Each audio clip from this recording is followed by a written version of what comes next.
안녕하세요. 도장깨기TV 역사깨기 3화 6편 초안지에서 삼국지까지 5초 7국의 난에서 파랑의 난까지 말씀을 드리겠습니다. 단 삼국지는 제외가 되고 따로 파트가 있습니다. 사실상 유방 이후에 거의 전한 후한에서 한나라를 다 다루는 건데요. 그 내용이 굉장히 방대하지만 이런 전체적 흐름을 여러분들이 아시는 것도 도움이 될 거라 생각합니다. 정리하다 보니 역사란 결국 외세의 침공이나 반란의 연속이다 라는 생각이 들었습니다. 기원전 1046년 상나라는 제후국인 주나라의 반란으로 망합니다. 그런 주나라는 기원전 770년 서방 견융의 외세 침공에 의해서 망하고요. 이후 춘추 전국시대도 사실상 반란들이 있지만 그 규모가 크지 않기 때문에 생략합니다. 진시황 시대에 이르러서는 기원전 209년 진승의 난, 기원전 208년 항우의 난, 그리고 항우가 206년 천하를 통일했지만 기원전 205년 전영의 난, 기원전 205년 유방, 영포, 팽월의 난에 의해서 기원전 202년에 유방이 다시 통일하지만 기원전 202년 연왕 장도의 난이 있었고요. 기원전 201년 한왕신이 흉노로 투항해서 흉노와 같이 공격을 했습니다. 반란과 외세의 침공이 같이 있었던 경우죠. 기원전 200년 흉노에게 대패를 하면서 유방의 한나라는 흉노의 속국이 됩니다. 그로부터 80년 한나라 유철에 이르러서 흉노를 저쪽 시베리아 쪽으로 몰아내지만 유철의 말년에 다시 한나라와 굴욕적인 관계를 맺게 됩니다. 흉노 속국인 시절도 기원전 197년 진이의 반란, 기원전 195년 영포의 난, 영포는 항우에게도 난을 일으키고 유방에게도 난을 일으켰습니다. 영포가 쉽게 진압이 되지만 이때 유방이 상처를 입으면서 그 해에 죽게 되는 것으로 알려져 있습니다. 그리고 부인인 한나라 여태우가 기원전 195년부터 180년까지 사실상 대리청정을 합니다. 기원전 181년에 여산여록 여통을 제후왕으로 세웠지만 여태우가 죽자마자 다른 제후왕인 유양, 유장, 유흥거가 난을 일으켜서 여산여록을 제거합니다. 농공 행상 과정에서 불만이 있었던 유흥거는 177년 흉노가 공격하는 틈을 타서 반란을 일으켜보지만 중앙군에 의해서 진압이 됩니다. 기원전 174년 회남왕 유장의 난이 있었고요. 기원전 154년 5초 7국의 난이 있었습니다. 우리가 흔히 알고 있는 문경지치라고 해서 문제시절과 경제시절에도 이런 내란이 있었다는 겁니다. 제가 확인한 기록들이 전부일 수 없지만 제가 확인한 바로는 오히려 이 여태우 시절 유방이 죽은 기원전 195년부터 여태우가 죽은 기원전 180년까지 오히려 지방의 큰 반란들이 보이지 않고 있습니다. 경제 시절에 일어났던 5초 7국의 난을 간단히 살펴보면요.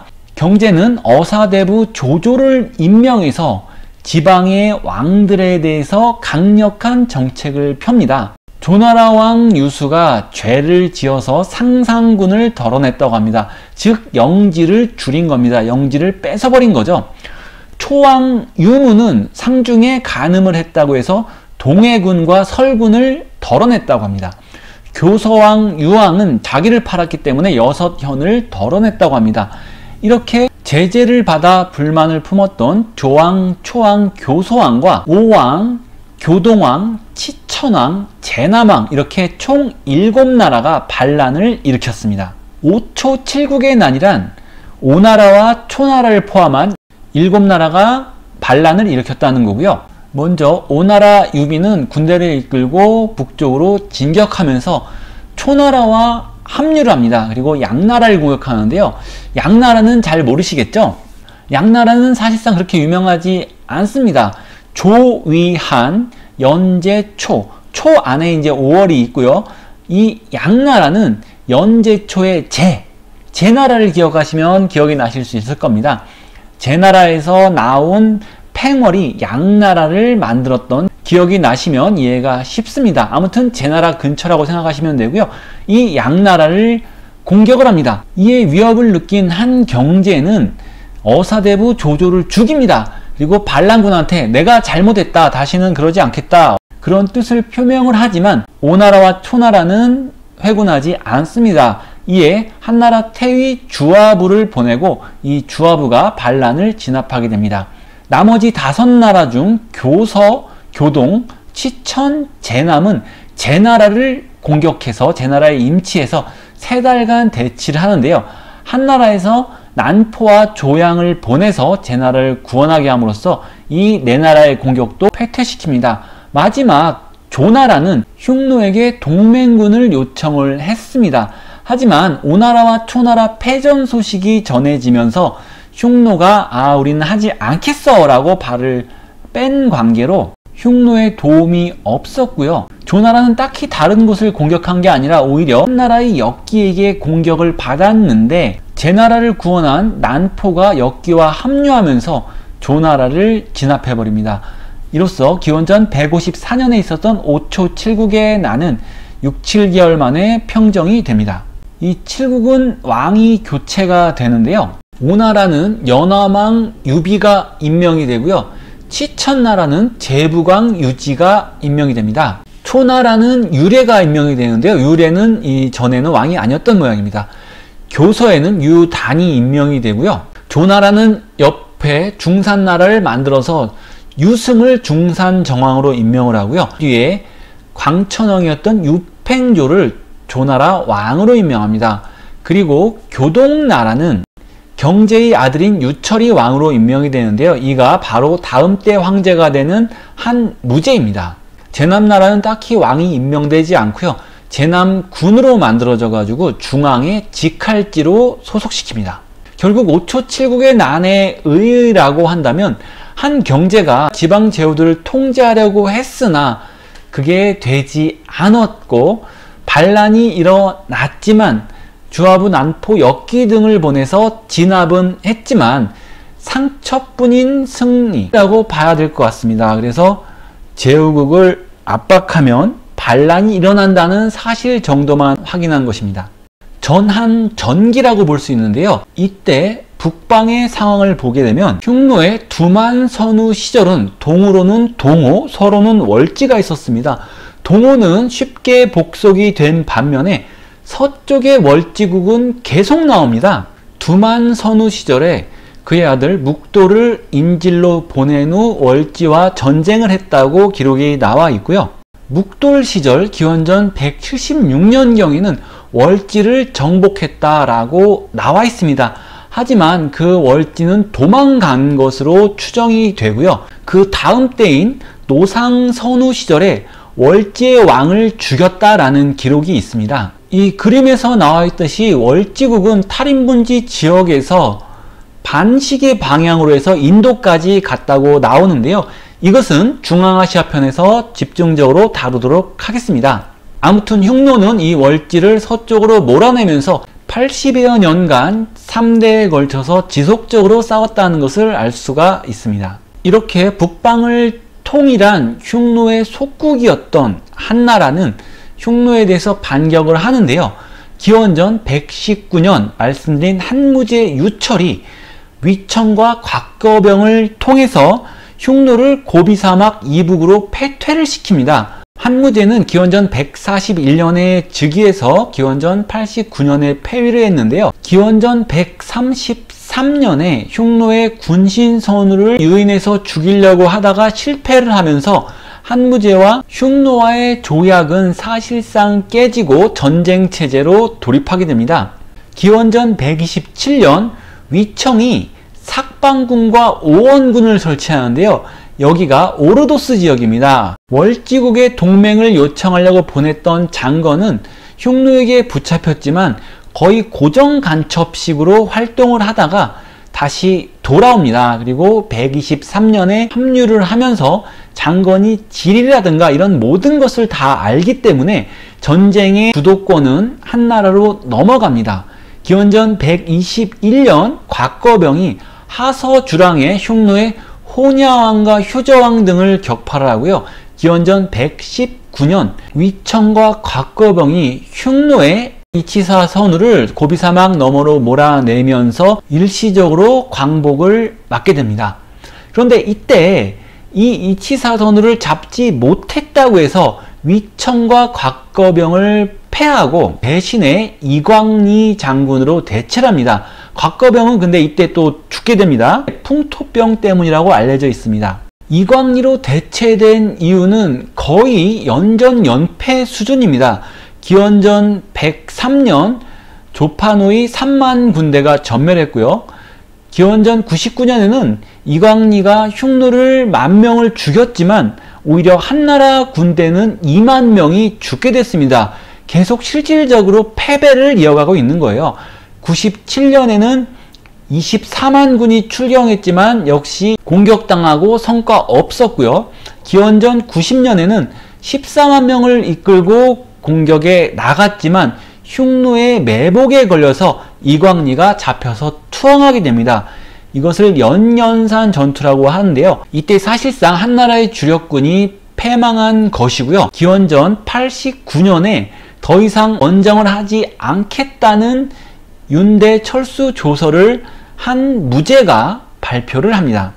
이에 흉노는 한나라를 약탈하지 않는 대가로 4가지 요구를 하는데요. 관시를 연다, 한왕실의 여자와 혼인한다, 술 만석, 곡식 5,000석, 비단 만피를 흉노해준다, 이외의 옛 약속대로 지킨다. 백등산 전투에서 한고조와 묵특의 약속을 이야기하는 거겠죠. 결국 한무제 유철도 광복을 했지만 20년 뒤에 다시 속국이 된 개념입니다. 한나라는 흉노의 봉건 제후국 개념이었기 때문에 언제 광복을 했고 언제 다시 속국이 됐나는 애매할 수가 있어요. 흉노가 약해지면서 언제 조공을 안 했을 수도 있고 이런 기록들을 제가 다 확인할 수가 없지만 저의 판단은 기원전 119년 이치사 선우를 북방으로 몰아낸 시점을 광복이라고 보고 기원전 90년까지 모든 군대를 다 잃고 89년에 사실상 항복 조서를 발표한 시점에 다시 속국이 되었다라고 판단합니다. 더 많은 정보와 자료가 있으면 다시 조정하겠습니다. 흉노와 남방 진나라 한나라를 냉정하게 볼 때 사실상 중앙 집권이라고 할 수 있는 것은 면밀하게 확인할 수 없지만 흉노는 한나라를 속국으로 두고 월지까지 완벽하게 제압한 기원전 176년부터 한무제에 의해 오원군과 삭방군을 빼앗긴 시점까지인 기원전 127년까지 해서 50년간 패권 국가라고 볼 수 있고요. 다시 한나라는 흉노를 몰아낸 기원전 119년부터 다시 흉노에게 조약을 맺은 기원전 89년까지 20년간 정도를 패권국이라고 볼 수 있을 겁니다. 한무제 유철 시대 이후, 즉 전한의 후기, 그리고 중간에는 왕망이 있죠. 전한의 후기에 흉노를 보게 되면은 흉노가 통합했던 이런 여러 국가 혹은 민족들이 독립운동을 합니다. 기원전 78년에 흉노에 복속되어 있던 오환이 죽은 선우들의 무덤을 파헤쳐 이만기로 오환을 공격, 이렇게 되어 있는데요.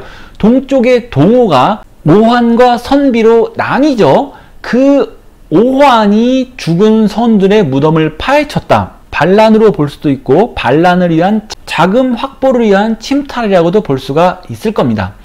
북쪽에서는 정령, 동쪽에서는 오환, 서쪽에서는 오손, 이렇게 흉노를 공격했다는 기록이 있습니다. 이때 공격을 했다는 것은 이때 독립운동을 했다거나 아니면 그 전에 독립이 됐다고 판단할 수 있는 부분입니다. 기원전 61년에는 정령이 3년간 흉노를 쳐들어왔다. 기원전 58년에는 오환이 흉노 동부의 고서광을 쳤다. 고서광이 이런 오환이 두려워가지고 오선막과 왼쪽의 귀인들과 함께 개우산을 호안야선으로 옹립을 했다. 즉 오환 공격이 무서워가지고 자기네들끼리 합세를 해서 호안야선우를 옹립했다라는 내용입니다. 사방에서 공격을 받은 흉노는 자기들이라도 살기 위해서 선우가 막 난립을 합니다. 그래서 악연구제 선우 이후에 동흉노와 서흉노로 나뉘게 됩니다. 이 시대가 한나라 10대 선제 유순 시절인데요. 한나라 측에서는 동흉노의 호한야만 동맹을 맺고 서흉노의 질지골도우 선호하고는 동맹을 맺지 않습니다. 즉 분열을 이용해서 한쪽과 동맹을 맺음으로써 흉노의 반을 망하게 하는 아주 훌륭한 작전이죠. 이런 기록이 있는데요. 기원전 51년 정월 호한야 선우가 입조하자 선제 유순이죠. 감천궁에서 호한야 선우를 만나 그를 제왕보다 상위에 위치하는 것으로 결정. 신을 칭하지 않아도 되고 이름을 말하지 않아도 괜찮으며 중국의 왕관이나 옷, 황금 옥새 등을 내리고 군사와 식량을 내어 호한야 선우를 도왔다. 그러니까 이런 기록들이 얼마나 중국 입장에서 쓰였나를 볼 수가 있는 겁니다. 좀 과장되게 말하면 우리나라에 미국이 남북전쟁할 때 북쪽의 대통령이 우리나라에 왔다고 쳐요. 그러면 당연히 도지사보다는 상위 위치에 앉아야 되고 신하라고 말하지 않아도 되죠. 흉노가 제국이고 한나라가 제후국입니다. 중국의 사서들은 극단적으로 자기 위치에서 이야기를 하고 있는 거예요. 그래놓고 호한야에게 조공이라는 조공은 다 해놓고 도왔다 이렇게 표현을 하고 있죠.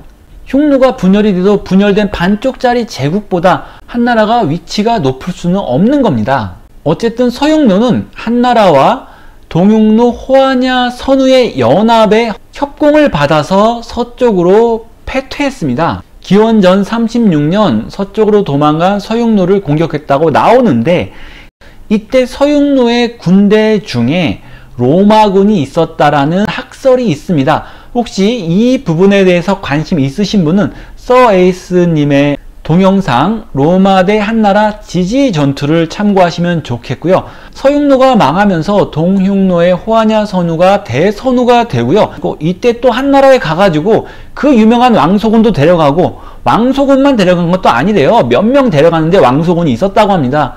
어쨌거나 한나라는 줄을 잘 타서 흉노에게 잘 보인 거죠. 한무제 유철 이후로 유불능, 유하, 유순, 유석, 유오, 유훈, 유간, 유영 그 다음에 신나라 왕망으로 이어지는데요. 왕망 이후에 생긴 나라가 후한입니다. 후한 말에 한관과 외척이 득세해서 나라가 도탄에 빠진다고 알고 있는데 아닙니다. 전한시대도 외척 정치가 장난이 아니었어요. 유방이 죽고 나서 여치가 통치한 건 뭡니까? 외척 정치 아닙니까? 그리고 전한 후기에도 외척 정치 장난 아닙니다. 유철이 죽고 나서 곽거병의 이복 동생인 곽광이 계속 외척 정치를 했었어요. 곽광은 유불능 때의 대사마 대장군이 되었고 그 다음 폐제 유하의 재위 기간이 왜 기원 74년 뿐인지 아세요?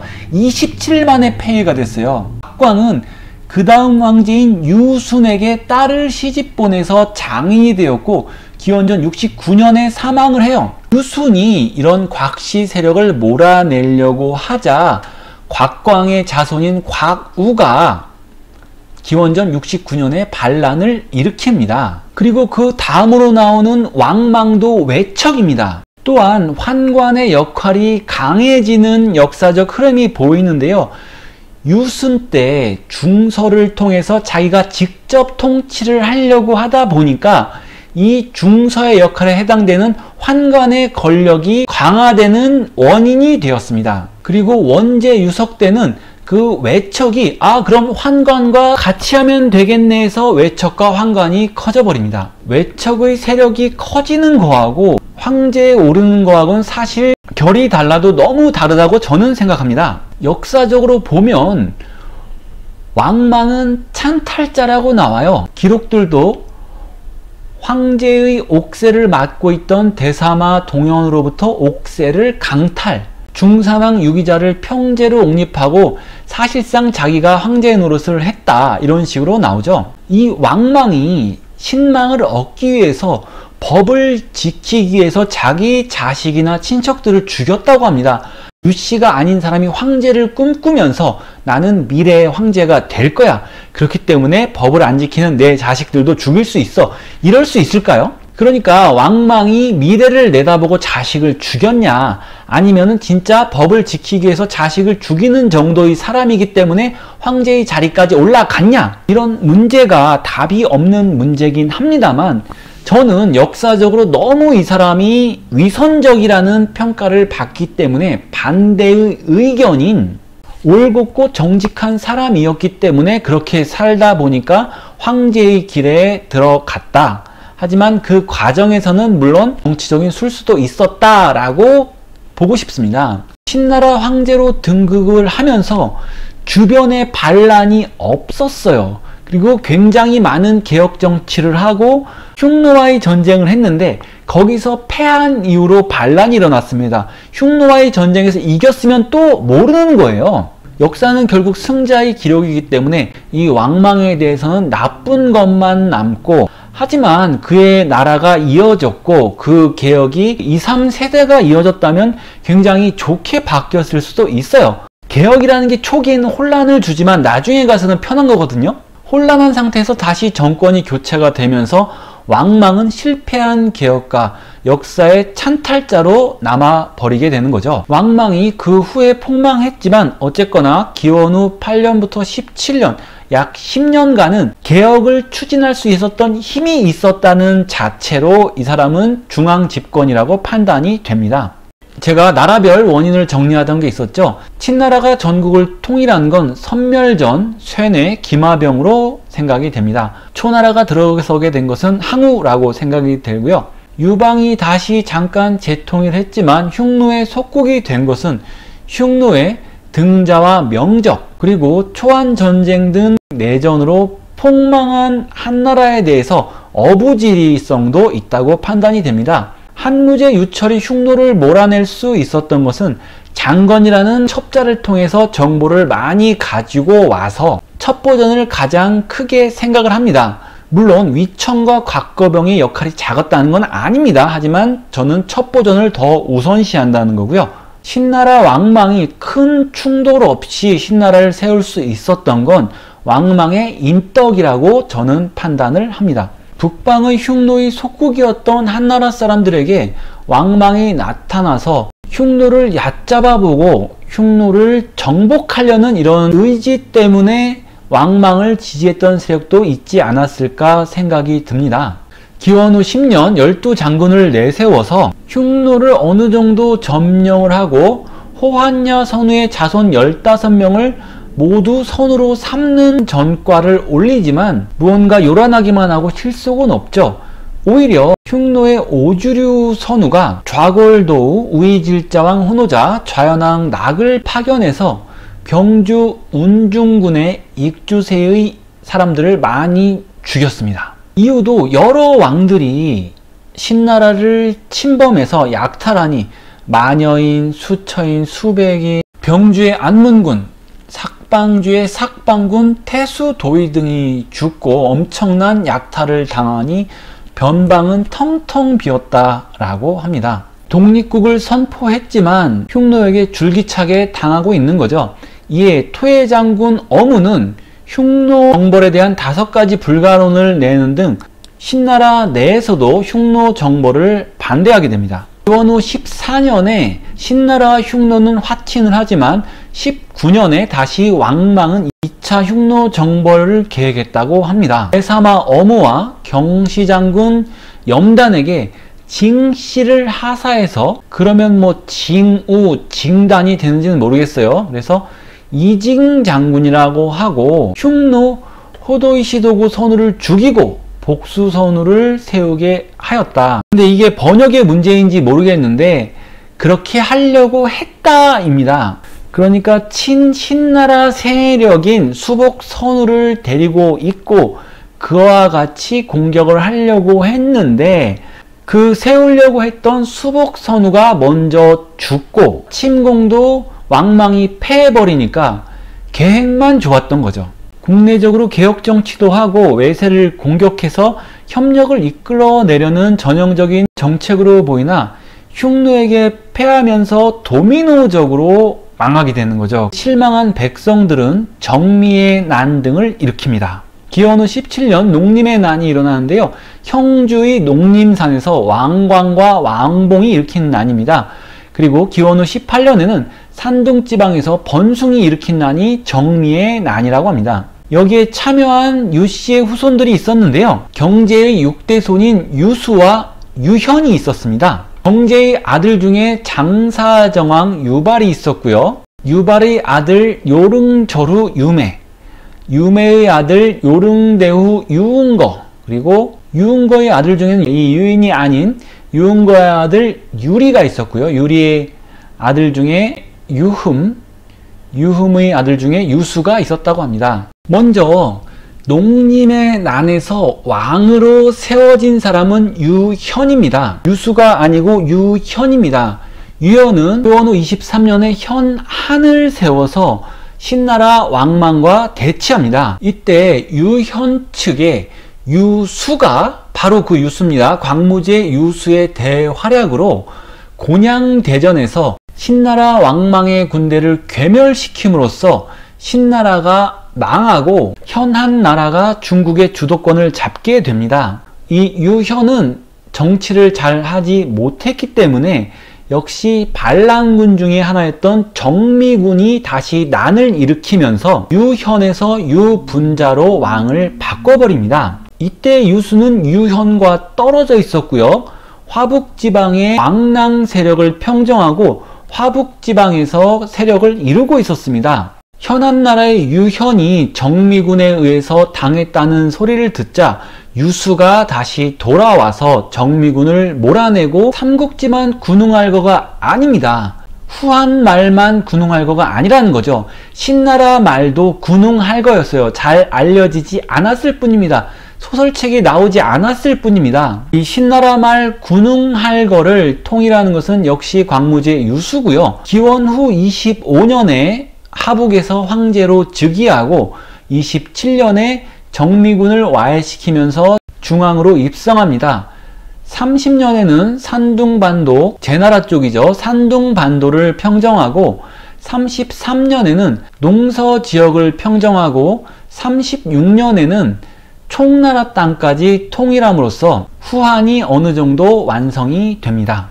위키백과입니다. 위키백과는 전부 다 믿을 수는 없어요. 위키백과에 나왔다는 것을 감안하고 들어보시면 초안전쟁 이전에는 2천만 명이었다가 초안전쟁 이후에 500만이 되었다. 그리고 전한 말에는 전체 인구가 6천만 명이었다가 신나라 말 삼국지를 거치면서 2천만이 되었다라는 이야기가 있습니다. 인구가 3분의 1, 4분의 1로 줄어드는데요. 이것은 위키백과라는 걸 일단 기억을 하시면 좋겠습니다. 반란을 쭉 정리를 해보면 이렇고요. 그러면 후한 유수 시절에는 반란이 없었냐? 아닙니다. 37년에 호족 농민의 난이 있었고요. 이렇게만 나와요. 기록이 이렇게만 돼 있어서 저도 자세한 건 모르겠습니다. 그리고 40년에는 베트남 쪽에 증자매의 반란이 있었다고 합니다. 그러면 인구 6천만에서 2천만으로 줄어드는 이 시점에 도대체 북방 쪽은 무엇을 하고 있었냐는 거죠. 북방 쪽은 분열을 하고 있었습니다. 이번에는 동서가 아닌 남북으로 분열을 하게 됩니다. 기원후 46년에 오환이 흉노가 약해진 틈을 타 공격하면서 북쪽으로 수천리를 옮겨갔습니다. 이 옮겨간 세력과 남쪽에 있던 세력이 남북 흉노로 나뉘게 됩니다. 북흉노가 빠르게 멸망하게 되는데요. 북흉노를 멸망시킨 세력은 동호의 후예인 선비족입니다. 선비족은 기원후 87년 북흉노를 멸망시킵니다. 결국 북흉노는 동호족의 후예인 오환과 선비에 의해서 망하게 되고 흉노는 남흉노만 남게 됩니다. 남흉노는 한나라와 친교를 제안합니다. 호한야의 손자인 해락시 축제 선우는 한나라에 친교를 요청합니다. 신나라 말 삼국지 갔던 군웅할거 시대를 평정한 유수는 남흉노의 요청을 받아들이고요. 후한 전기 시대가 되겠는데요. 후한 전기 시절에 남흉노와 한나라가 끝까지 가지는 않습니다. 한나라, 남흉노, 북흉노, 오한, 선비가 이렇게 저렇게 동맹을 맺고 동맹을 파기하고 하는 오국 또는 사국 시대가 이루어집니다. 158년에는 오한족과 선비족과 연합해서 한나라를 공격하기도 합니다. 그러다가 많은 분이 아시는 선비족의 단석계가 166년에 북방을 평정을 합니다. 단석계는 북방의 땅을 3부로 나뉘어서 우북평군부터 요동군에 이르러 동부, 우북평군부터 상곡군까지 중부, 상곡군에서 도난군까지 서부로 삼고 각각 대인을 두어 거느리게 하였다라고 나와 있습니다. 제가 파악한 바로는 오한족은 선비에게 복속되고요. 남흉노는 영역이 짜부라든 걸로 알고 있습니다. 흉노와 선비의 관계는 마치 고구려와 신라 관계 같다고 생각이 됩니다. 서쪽의 흉노가 북방을 지배했다가 동쪽의 선비가 북방을 지배하는 이런 형태죠. 고구려가 거의 한반도를 지배했다가 신라가 한반도를 지배하는 이런 형태입니다. 고려와 조선은 사실 수도가 그렇게 멀지 않은 곳에서 정권이 바뀌는 케이스인데 고구려와 신라는 북방 세력의 지배, 남방 세력의 지배로 바뀌는 거죠. 물론 흉노 선비와 고구려 신라는 크기가 다른 건 맞습니다. 흉노 선비는 월지, 흉노, 동호 여러 민족으로 이어져 내려온 반면에 한반도는 예매칸이 하나의 민족으로 형성됐다라고 판단됩니다. 후한 전기와 중기쯤에 해당이 되는데요. 광무제 유수 시절에 남북 흉노가 분열이 되었고 장제 유달 시절에 북흉노가 멸망이 됩니다. 후한도 어쩔 수 없이 이때쯤부터 외척 정치가 시작이 됩니다. 안제 유호 시절에는 외척 등씨일가를 축출했는데요. 이때부터 환관이 득세를 하게 됩니다. 환관들이 집권 세력을 죽이기도 하고 황제를 세우기도 합니다. 순제 유보가 환관에 의해서 황제로 즉위한 케이스인데요. 이때의 환관들에게 양자를 삼아서 재산을 상속시키는 세습제를 허용합니다. 조조 이야기가 떠오르시죠?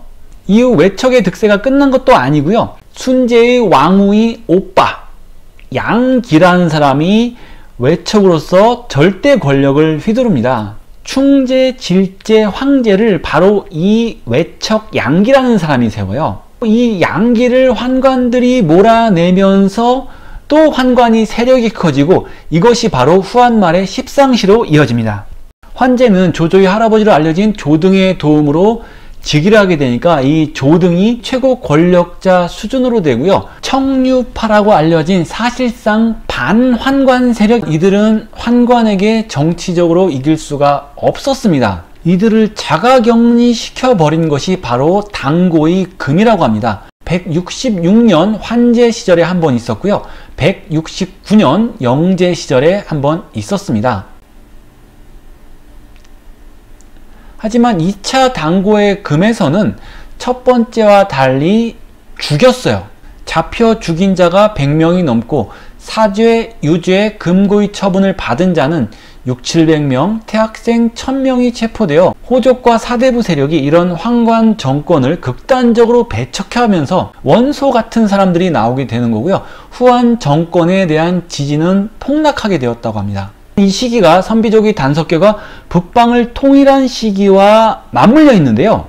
단석계가 왜 한나라를 정복하지 못했나라는 의문을 갖게 되었습니다. 광무제는 남흉노와 오한을 인정하면서 이제의 전략으로 평화를 유지했고요. 단석계에게는 의외의 기록이 있습니다. 불악의 사람들이 그를 두려워하며 복종했다. 단석계는 법금을 실시하고 옳고 그름을 바르게 판별하여 감히 법금을 범하는 사람이 없게 되었으니 결국 불악 사람들이 그를 대인으로 취대하였다. 단석계의 병마가 점차 흥성하니 동부와 서부의 대인들이 모두 그에게 귀속하였다. 남쪽으로는 변경지역을 약탈하였고 북쪽으로는 정령을 막았으며 동쪽으로는 부여를 물리치고 서쪽으로는 오선을 공격하여 흉노의 옛 땅을 모두 점거하였으니 동서로 14,000여리, 남북으로 7,000여리에 달하였고, 이렇게 되어 있는데요.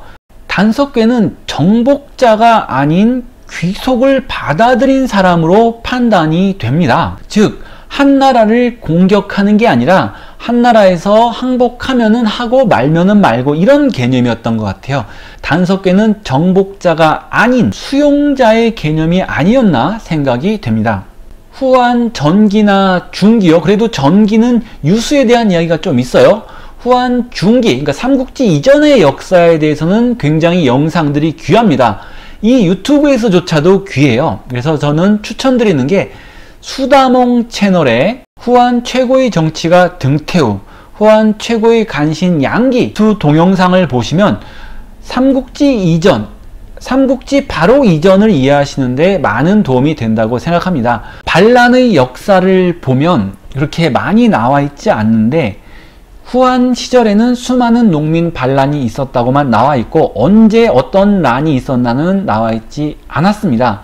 제가 확인한 건 순제 때 기원 후 139년에 강족의 반란이 있었다고 합니다. 이 강족의 반란이 약하지 않았다고 생각되는 게 전한 황제들의 묘역을 방화하고 약탈했다는 기록이 있어요. 황제의 무덤까지 다 도굴할 정도로 전한의 수도를 쑥대밭을 만들었다는 얘기죠. 후한말 영제, 삼국지의 시대입니다. 뭐 많이 아시겠지만 황건적의 난, 변장 한수의 난, 흑산적의 난, 장거장순의 난 이런 것들이 있는데요. 이것은 삼국지 시절에 해당이 되기 때문에 제가 따로 준비하고 있습니다. 시간을 건너 삼국지가 끝난 시대로 넘어갑니다. 삼국지 최후의 승자는 사마염의 진나라죠. 사마염의 진나라가 막장이라고도 하지만 이것은 사마염의 진나라를 싫어하는 사람들이 만든 얘기 같습니다. 보셨다시피 전한과 후한도 막장의 연속들입니다. 그것을 이야기하지 않을 뿐인 거죠. 사마염의 진나라는 파랑의 난으로 인해 망한 것으로 유명한데요. 사마염의 다음 때인 해제 사마충이 지체장애가 있었다고 합니다. 그래서 사마충의 외조부인 양준이 또 외척정치를 합니다. 이에 연암왕 사마량과 초왕 사마의가 양준을 처단합니다. 해제의 부인인 가남풍 초왕 사마위와 공모해서 사마량을 처단합니다. 그 후 가남풍은 다시 사마위마저 처단하고 가남풍의 시대가 됩니다. 10년여 이어지다가 가남풍이 아들을 못 낳아요. 태자 사마휴이 있었는데 자기가 아들을 낳아야 태자를 갈아치우든 말든 하는데 자기가 아들을 못 낳기 때문에 그냥 태자 사마휴를 죽입니다. 이에 조왕 사마륜과 제왕 사마경이 태자를 죽인 이 황후 가남풍을 제거합니다. 사마륜은 해제마저 폐위를 시키는데요. 사마륜은 해제를 폐위시키고 자기가 황제로 올라갑니다. 이에 같이 가남풍을 죽인 제왕 사마경 그리고 3명의 왕과 더불어 사마륜을 제거합니다. 장사왕 사마애, 성도왕 사마영, 하간왕 사마옹인데요. 사마륜을 죽인 4명의 연합도 사마경의 횡포에 의해서 3명의 왕 사마애, 사마영, 사마옹이 사마경을 죽입니다. 계속 죽여도 권세를 잡는 사람은 있어요. 이번에는 사마애가 실권을 잡았는데요. 성도왕 사마영과 하간왕 사마옹이 낙양을 공격하지만 사마애가 버팁니다. 사마애가 버팁니다. 하지만 2년 지나서 동해왕 사마월의 기습으로 사마애는 제거됩니다. 사마월은 예장왕 사마치와 연합해서 사마영과 사마옹마저 제거를 하고요. 예장왕 사마치를 3대 회제로 옹립합니다. 회제 사마치를 제외하고 나머지 왕들이 8명이라고 해서 파랑의 난이라고 하고요. 이 내용은 궁금할 때 찾아보시면 되고 304년에 사마월과 사마영이 싸웠는데요. 사마월은 선비를 끌어들였고 사마영은 흉노를 끌어들였습니다. 이때 사마영이 끌어들인 흉노의 유연은 한나라를 세우고 이 진나라를 공격합니다. 311년 진나라를 낙양을 함락시키는데요. 이것을 영가의 난이라고 합니다. 결국 남흉노가 사마염의 진나라를 멸망시키고 전조라고 하는 나라를 세웁니다. 많은 분들이 중화 중심적 사관을 벗어나자고 주장을 하지만 그걸 벗어나기 위해서 어떤 노력을 하시는지 궁금합니다. 나름 노력을 한다고 생각하지만 저도 모르게 중앙 중심적 사관을 여러분들한테 안내 드릴 수가 있어요. 그런 걸 지적해 주시면 저는 바꿀 것을 약속드리고요. 지금까지 영상을 통해서 말씀드리고 싶은 부분은 역사는 왕조사가 아닌 개인 영웅사라는 생각이 든다는 부분입니다. 역사서도 전체적으로 이야기하고 있지 않고 한고주 유방, 한무제 유철, 신나라 왕망, 광무제 유수 정도를 다루고 나머지는 외척 환관의 역사이기 때문에 다루지 않는다는 것입니다. 한나라가 특정한 지도를 400년간 유지를 했겠습니까?